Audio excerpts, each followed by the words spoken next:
Hey guys, and welcome back to this channel. In this video, I'll be showing you guys how you can take a video screenshot on CapCut PC.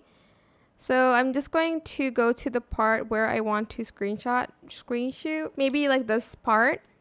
Place the line where you want to screenshot the image. And then you're going to select the three lines, export still frame, name it whatever you want, export.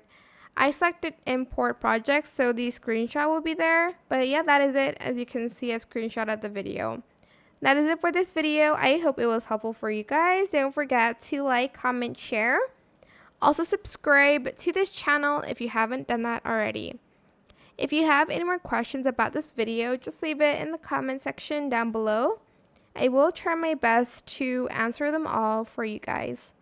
And if you found this video helpful, please click the thanks button as well. That is it for this video. Thank you so much for watching. Bye.